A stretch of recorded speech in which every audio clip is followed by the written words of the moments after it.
Hi friends, அனைவருக்கும் வணக்கம். இந்த வீடியோவில் நவம்பர் 26 மற்றும் 27 ஆகிய 2 தினங்களுக்கான கரண்ட் அஃபைர்ஸ் பார்க்கலாம். மாத விலக்கு காலங்களில் பெண்களுக்கு சானிட்டரி நாப்கின்கள் இலவசமாக வழங்க சட்டம் இயற்றியுள்ள உலகின் முதல் நாடு எது? மாத விலக்கு காலங்களில் பெண்களுக்கு சானிட்டரி நாப்கின்கள் இலவசமாக வழங்க சட்டம் இயற்றியுள்ள உலகின் முதல் நாடு எது? Answer Scotland. ஸ்காட்லாந்து நாடு தான் உலகின் முதல் நாடாக பெண்கள், குழந்தைகள் மற்றும் சிறுமிகளுக்கு அவங்களுடைய மாத விலக்கு காலங்களில் பார்த்தீங்கன்னா சுகாதாரத்தை பேணுவதற்காக இலவசமாக சானிட்டரி நாப்கின்கள், இது மட்டும் கிடையாதுங்க, சுகாதாரத்தை பேண உதவும் சுகாதார பொருட்களையும் இலவசமாக வழங்கும் முதல் நாடாக இந்த ஸ்காட்லாந்து நாடு பார்த்தீங்கன்னா உருவெடுக்க இருக்கு. இதற்கான சட்டத்தை கடந்த செவ்வாய்க்கிழமை ஒருமனதாக நிறைவேற்றிருக்காங்க. அந்த சட்டத்தோட பெயர் என்னன்னு பார்த்தீங்கன்னா பீரியட் ப்ராடக்ட்ஸ் அப்படின்னு சொல்லுவாங்க. அதாவது ஃப்ரீ ப்ரொவிஷன் அப்படின்ட்டு சொல்லலாம். சரிங்களா? இதற்கு முன்னரே கடந்த 2018ஆம் வருடம் அந்நாட்டில் இருக்கக்கூடிய பள்ளி மற்றும் கல்லூரியில் படிக்கக்கூடிய மாணவிகளுக்கும் பார்த்தீங்கன்னா சானிட்டரி நாப்கின்களை இலவசமாக வழங்குவதற்கான ஒரு திட்டத்தையும் பார்த்தீங்கன்னா கொண்டு வந்திருந்தாங்க. உலகின் முதல் நாடாக பெண்களுக்கு மாத விலக்கு காலங்களில் பார்த்தீங்கன்னா இலவசமாக சானிட்டரி நாப்கின்கள் வழங்கும் நாடாக இந்த ஸ்காட்லாந்து நாடு திகழ்கிறது. சரிங்களா? பின்வரும் எந்த விமான நிலையத்திற்கு மரியாடா புருஷோத்தம் ஸ்ரீராம் விமான நிலையம் என மறுபெயரிட உத்தரப்பிரதேச அமைச்சரவை ஒப்புதல் அளித்துள்ளது? பின்வரும் எந்த விமான நிலையத்திற்கு மரியாடா புருஷோத்தம் ஸ்ரீராம் விமான நிலையம் என மறுபெயரிட உத்தரப்பிரதேச அமைச்சரவை ஒப்புதல் அளித்துள்ளது? ஆன்சர் அயோத்தி விமான நிலையம். உத்தரப்பிரதேச மாநிலத்தில் அமைந்திருக்கும் விமான நிலையம் தான் இந்த அயோத்தி விமான நிலையம். இந்த விமான நிலையத்திற்கு மரியாடா புருஷோத்தம் ஸ்ரீராம் என்ற ஒரு மறுபெயரிடுவதற்காக அம்மாநில அமைச்சரவை ஒப்புதல் வழங்கியிருக்காங்க. சரிங்களா? உத்தரப்பிரதேசம் தான் வழங்கியிருக்காங்க. உத்தரப்பிரதேசத்தை பொறுத்த வரைக்கும் முதல்வர் யோகி ஆதித்யநாத், கவர்னர் ஆனந்திபென் பட்டேல்.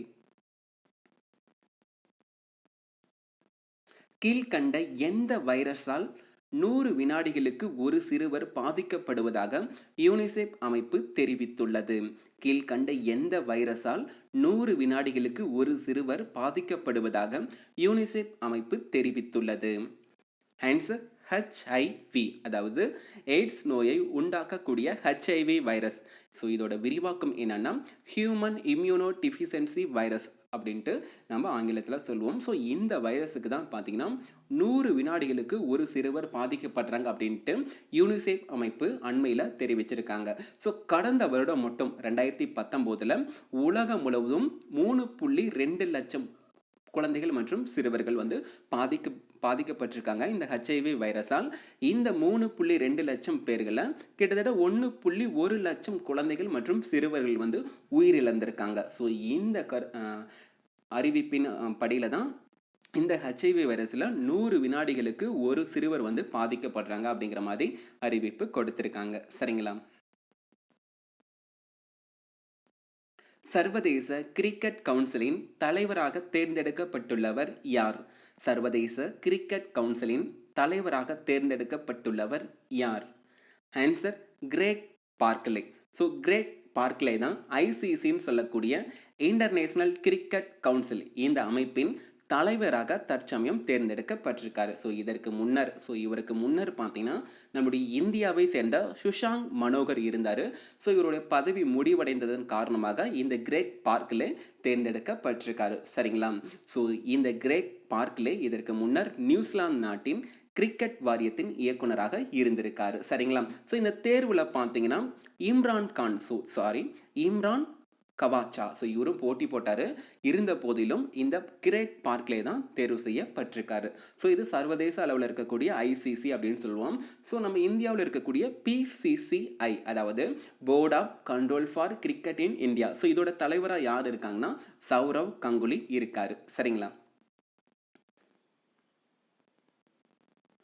கீழ்கண்ட எந்த நாடு ஆசியாவின் அதிக லஞ்ச விகிதம் உடைய நாடு என கரப்ஷன் வாட்ச்டாக் டிரான்ஸ்பரன்சி இன்டர்நேஷனல் அமைப்பு அறிவித்துள்ளது? கீழ்கண்ட எந்த நாடு ஆசியாவின் அதிக லஞ்ச விகிதம் உடைய நாடு என கரப்ஷன் வாட்ச்டாக் டிரான்ஸ்பரன்சி இன்டர்நேஷனல் அமைப்பு அறிவித்துள்ளது? Answer India. ஸோ நம்ம இந்திய நாடு தான் பார்த்தீங்கன்னா ஆசியாவிலேயே அதிக லஞ்ச விகிதம் உடைய நாடு என கரப்ஷன் வாட்ச்டாக் டிரான்ஸ்பரன்சி இன்டர்நேஷனல் இந்த அமைப்பு பார்த்தீங்கன்னா தெரிவித்திருக்கு. ஸோ ஆசியாவிலே அதிக லஞ்சம், ஸோ முதலிடத்தில் நம்ம இந்திய நாடு இருக்காங்க அப்படின்ட்டு சொல்லியிருக்காங்க. கிட்டத்தட்ட பார்த்தீங்கன்னா 39% லஞ்ச விகிதத்துடன் முதலிடத்தில் நம்ம இந்திய நாடு இருக்காங்க. ஸோ இதை பற்றி கூடுதலாக சில இன்ஃபர்மேஷன் நம்ம பார்க்கலாம். ஸோ இந்த ஆய்வு பார்த்தீங்கன்னா கிட்டத்தட்ட 2000 நபர்களிடம் ஆய்வு செய்யப்பட்டது. சரிங்களா?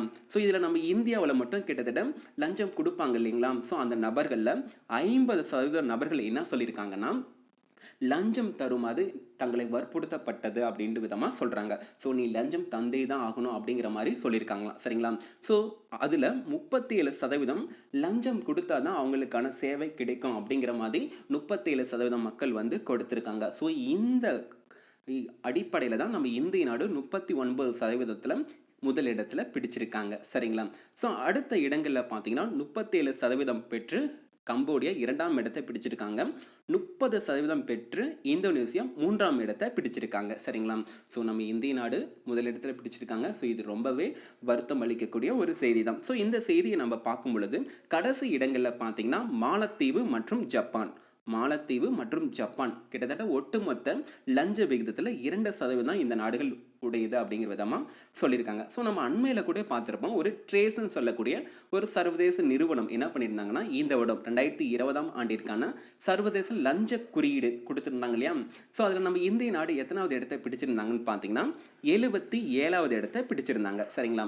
ஸோ இந்த பட்டியலில் முதலிடத்தில் டென்மார்க் வந்து பிடிச்சிருந்தாங்க. சரிங்களா? ஸோ முதலிடத்தில் டென்மார்க் இருக்குது. ஸோ இந்த நாடு ரொம்ப மிக குறைவான லஞ்சம் தான் வாங்கிட்டு இருக்காங்க அப்படின்ட்டு பொருள்படும். ஸோ நம்ம இந்திய நாடு 77வது இடத்தை பிடிச்சிருந்தாங்க. ஸோ ரொம்பவே நம்ம இந்திய நாட்டில் அதிகம் வந்து லஞ்சம் வாங்கிட்டு இருக்காங்க. சரிங்களா? சமீபத்தில் காலமான கால்பந்து நட்சத்திர வீரரான டியேகோ அர்மாண்டோ மாரடோனா எந்த நாட்டை சேர்ந்தவர்? சமீபத்தில் காலமான கால்பந்து நட்சத்திர வீரரான டியேகோ அர்மாண்டோ மாரடோனா எந்த நாட்டை சேர்ந்தவர்? Answer Argentina. ஸோ அர்ஜென்டினாவின் பிரபல கால்பந்து நட்சத்திர வீரராக இருந்தவர் தான் டியேகோ அர்மாண்டோ மாரடோனா. சமீபத்தில் உடல்நலக்குறைவின் காரணமாக மரணம் அடைந்திருக்காரு. ஸோ இவரை பற்றி சொல்லிக்கிட்டே போகலாம். அந்த அளவுக்கு தன்னுடைய புகழின் உச்சிக்கு வந்து இவர் வந்து போயிருக்காரு. சில முக்கியமான 2 செய்திகள் மட்டும் பார்ப்போம். சரிங்களா? ஸோ கடந்த 1986ஆம் வருடம் அர்ஜென்டினா நாட்டிற்கும் ஸோ இவருடைய நாட்டிற்கும் இங்கிலாந்து நாட்டிற்கும் இடையே பார்த்தீங்கன்னா உலகக்கோப்பை இறுதிப் போட்டி நடைபெற்றது. அந்த போட்டியில் இந்த அர்ஜென்டினா நாடு தான் உலகக்கோப்பையை வந்து இந்த கால்பந்தில் வந்து வெற்றி பெற்றிருந்தாங்க. ஸோ இதற்கு முக்கிய காரணம் யாருன்னா இந்த மாரடோனா தான். சரிங்களா? மேலும் கடந்த 2000 வருடம் ஃபிஃபா அமைப்பு என்ன பண்ணியிருந்தாங்கன்னா நூற்றாண்டின் சிறந்த வீரர்கள் பட்டியலை வந்து தேர்வு செய்தாங்க. அந்த பட்டியலில் இந்த மாரடோனா தான் முதலிடத்தை பிடிச்சிருந்தார். ஸோ இதுவே போதுமானது. சரிங்களா? ஸோ இவருடைய மரணத்தை தொடர்ந்து இன்னொரு முக்கியமான நபரின் மரணத்தையும் நம்ம பார்ப்போம். சரிங்களா?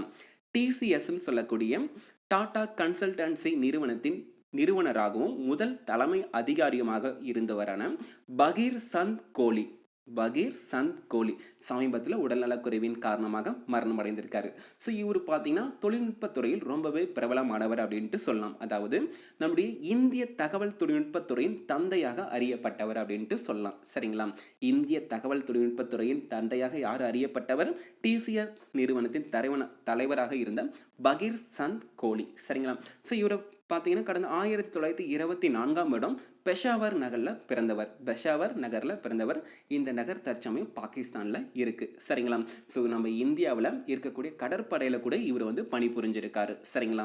ஸோ மேலும் இந்திய தொழில்நுட்ப வளர்ச்சிக்கு அடித்தளமிட்டவர் யாருன்னா இந்த கோலி தான். சரிங்களா? ஸோ இது போதும் இந்த இன்ஃபர்மேஷனே இதுக்கு. சரிங்களா? இந்திய நாட்டின் மிக நீளமான பாலம் கீழ்கண்ட எந்த ஆற்றின் குறுக்கே அமைக்க L&T நிறுவனம் ஒப்பந்தம் செய்துள்ளது? இந்திய நாட்டின் மிக நீளமான பாலம் கீழ்கண்ட எந்த ஆற்றின் குறுக்கே அமைக்க L&T நிறுவனம் ஒப்பந்தம் செய்துள்ளது? ஆன்சர் பிரம்மபுத்திரா. அதாவது கிட்டத்தட்ட 19 கிலோமீட்டருக்கு பிரம்மபுத்திரா ஆற்றின் குறுக்கே எங்கிருந்து எங்கன்னு பார்த்தீங்கன்னா அசாமில் இருக்கக்கூடிய துப்ரி பகுதி முதல் மேகாலயாவில் இருக்கக்கூடிய புல்பாரி பகுதி வரை கிட்டத்தட்ட 19 கிலோமீட்டருக்கு இந்தியாவின் மிக நீளமான பாலத்தை அமைப்பதற்கு இந்த எல்என்டி நிறுவனம் ஒப்பந்தம் செய்திருக்காங்க. சரிங்களா? ஸோ இப்போ இந்த இரு பகுதிகளுக்கும் இடைப்பட்ட தூரம் எவ்வளோன்னு பார்த்தீங்கன்னா 250 கிலோமீட்டர். இது பார்த்தீங்கன்னா சுமார் 3 மணி நேரம் ஆகும் அப்படின்னு சொல்லியிருக்காங்க. ஸோ 250 கிலோமீட்டர் 3 மணி நேரத்தில் போயிடுவாங்க அப்படின்ட்டு செய்தித்தாளில் கொடுத்துருந்தாங்க. ஸோ இந்த தொலைதூரத்தை 19 கிலோமீட்டராக குறைப்பதற்காக தான் இந்த பாலத்தை வந்து அமைப்பதற்கு ஒப்பந்தம் செய்திருக்காங்க. இதற்கான மதிப்பு எவ்வளோன்னு பார்த்தீங்கன்னா 2500 கோடி முதல் 5000 கோடி வரை செலவிடப்படும் விதமாக சொல்லியிருக்காங்க. சரிங்களா? ஸோ இது இந்தியாவின் மிக நீளமான ஒரு பாலம் அப்படின்ட்டு கருதப்படுகிறது. கீழ்கண்ட எந்த நாட்டின் அமைச்சரவை பாலியல் குற்றங்களில் ஈடுபடுவோரை தூக்கிலிட வகை செய்யும் அவசர சட்டத்துக்கு ஒப்புதல் அளித்துள்ளது? கீழ்கண்ட எந்த நாட்டின் அமைச்சரவை பாலியல் குற்றங்களில் ஈடுபடுவோரை தூக்கிலிட வகை செய்யும் அவசர சட்டத்துக்கு ஒப்புதல் அளித்துள்ளது? ஆன்சர் பாகிஸ்தான். ஸோ நம்மளுடைய அண்டை நாடாக இருக்கக்கூடிய பாகிஸ்தான் நாடு தான் பார்த்தீங்கன்னா பெண்கள் மற்றும் குழந்தைகளை வன்புணர்வுக்கு ஆளாக்குவோரை, அதாவது பாலியல் பலாத்காரம் சொல்லக்கூடிய பாலியல் வன்முறைகளில் ஈடுபடுவோரை தூக்கிலிட வகை செய்யும் ஒரு சட்டத்துக்கு வந்து அவசர சட்டத்துக்கு ஒப்புதல் வழங்கியிருக்காங்க. ஸோ இந்த சட்டத்துக்கு மட்டும் கிடையாதுங்க, இந்த பாலியல் வன்முறையில் ஈடுபடுவோருக்கு ரசாயன முறையில் ஆண்மை நீக்கம் செய்வதற்கு ஆகிய 2 அவசர சட்டத்துக்கும் பார்த்தீங்கன்னா பாகிஸ்தானோட அமைச்சரவை ஒப்புதல் வழங்கியிருக்காங்க. சரிங்களா? ஸோ மேலும் அந்நாட்டின் பாலியல் பலாத்காரம் இதில் இருக்கக்கூடிய வரையறை மாற்றுவதற்கும் ஒப்புதல் வழங்கியிருக்காங்க. சரிங்களா? ஸோ அந்நாட்டில் பாலியல் வன்முறை ரொம்பவே அதிகமாக நடைபெற்றுட்டு இருக்கு.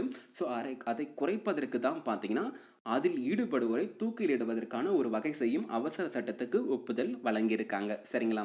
ஸோ பாகிஸ்தானை பொறுத்த வரைக்கும் capital Islamabad, president Arif Alvi, prime minister Imran Khan. தேசிய பால் தினம் எந்த நாளில் கொண்டாடப்படுகிறது? தேசிய பால் தினம் எந்த நாளில் கொண்டாடப்படுகிறது? Answer November 26. ஸோ ஒவ்வொரு வருடமும் வருகின்ற நவம்பர் மாதம் 26ஆம் தேதி தான் நேஷனல் மில்க் டே, அதாவது தேசிய பால் தினம் அனுசரிக்கப்படுகிறது.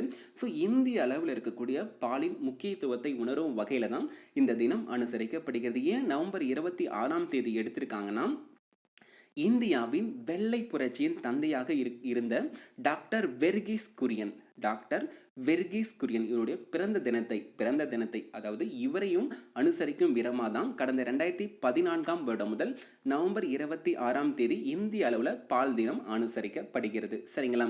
ஸோ இது பார்த்தீங்கன்னா இந்திய அளவில் இருக்கக்கூடிய ஒரு பால் தினம். அப்போ உலக அளவில் ஒரு பால் தினம் இருக்கணும் இல்லையா? அதாவது வேர்ல்டு மில்க் டேன்னு சொல்லக்கூடிய உலக பால் தினம் எப்பன்னு பார்த்தீங்கன்னா ஜூன் 1ஆம் தேதி. ஸோ ஒவ்வொரு வருடமும் ஜூன் 1ஆம் தேதி தான் பார்த்தீங்கன்னா வேர்ல்டு மில்க் டே அனுசரிக்கப்படும். சரிங்களா? இதே நவம்பர் 26ஆம் தேதி இன்னொரு முக்கிய தினமும் இருக்குது நம்ம இந்திய அளவில். சரிங்களா? அது என்னன்னு பார்க்கலாம்.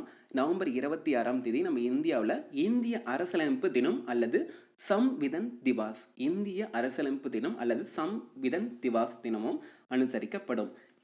ஸோ இந்த தினத்தில் கடந்த 1949ஆம் வருடம் இந்திய அரசியலமைப்பு சாசனம் முதலில் ஏற்றுக்கொள்ளப்பட்ட நாள் தான் இந்த நவம்பர் 26ஆம் தேதி.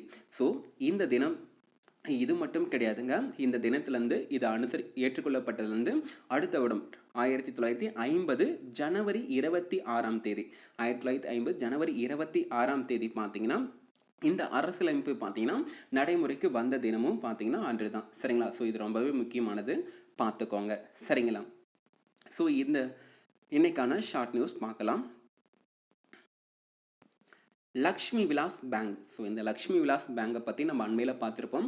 ஆர்பிஐயின் கட்டுப்பாட்டில் 1 மாதத்திற்கு இருப்பதற்கு மத்திய அரசு ஒப்புதல் வழங்கியிருந்தாங்க இல்லையா? ஸோ அந்த தருணத்திலே ஆர்பிஐ என்ன பண்ணியிருந்தாங்கன்னா டிபிஎஸ் வங்கியுடன் இணைப்பதற்கு, இந்த வங்கியை இணைப்பதற்கு ஒரு பரிந்துரையும் அளித்திருந்தாங்க. அந்த பரிந்துரைக்கு இப்போ மத்திய அரசு ஒப்புதல் வழங்கியிருக்காங்க. அதாவது இன்று நவம்பர் 27ஆம் தேதியான இன்று முதல் லக்ஷ்மி விலாஸ் பேங்க் டிபிஎஸ் வங்கியுடன் இணைக்கப்பட்டிருக்க விதமாக அறிவிப்பு கொடுத்திருக்காங்க. சரிங்களா? அடுத்தது டாக்டர் எஸ்ஆர் அரங்கநாதன் விருது. ஸோ இந்த டாக்டர் எஸ்ஆர் அரங்கநாதன் விருது பார்த்தீங்கன்னா ஒவ்வொரு வருடமும் நவம்பர் மாதம் கடைசி வாரம் நூலக வாரமாக அனுசரிக்கப்படும். அந்த வகையில் நம்ம தமிழகத்தில் பார்த்தீங்கன்னா 33 நூலகர்களுக்கு பார்த்தீங்கன்னா இந்த விருது டாக்டர் எஸ்ஆர் அரங்கநாதன் விருது, அதாவது நல் நூலகர் விருது அறிவிக்கப்பட்டிருக்கு. சரிங்களா? ஸோ புரியும்படி சொல்லலாம், நம்ம தமிழகத்தில் அரசின் பொது நூலகங்களில் சிறப்பாக சேவையாற்றும், சரிங்களா, சிறப்பாக சேவையாற்றும் நூலகர்களுக்கு வழங்கப்படக்கூடிய ஒரு விருது. சரிங்களா? ஸோ அந்த வகையில் 33 பேருக்கு அறிவிக்கப்பட்டிருக்கு. ஸோ அதில் முதல் கட்டமாக 5 நபர்களுக்கு முதல்வர் எடப்பாடி பழனிசாமி அவர்கள் அண்மையில் கொடுத்திருந்தாரு. சரிங்களா? ஸோ அதில் ஒரு சான்றிதழ், வெள்ளி பதக்கம், கூடவே 5000 காசோலையும் வழங்கப்பட்டிருக்கு. சரிங்களா? ஸோ இந்த டாக்டர் எஸ்ஆர் அரங்கநாதன் இவருடைய பெயரில் ஏன் கொடுக்குறாங்க அப்படின்னு பார்த்தோமா, இந்த டாக்டர் எஸ்ஆர் அரங்கநாதன் யாருன்னு பார்த்தீங்கன்னா இந்திய நூலகத்தின் தந்தை, இந்திய நூலகத்தின் தந்தை என அறியப்பட்டவர். சரிங்களா? ஸோ இதனுடன் இன்றைய கரண்ட் அஃபேர்ஸ் முடிஞ்சு நண்பா. இந்த வீடியோ உங்களுக்கு ரொம்பவே பயனுள்ளதாக இருந்தால் உங்கள் நண்பர்களுக்கும் ஷேர் பண்ணுங்கள். நன்றி நண்பா.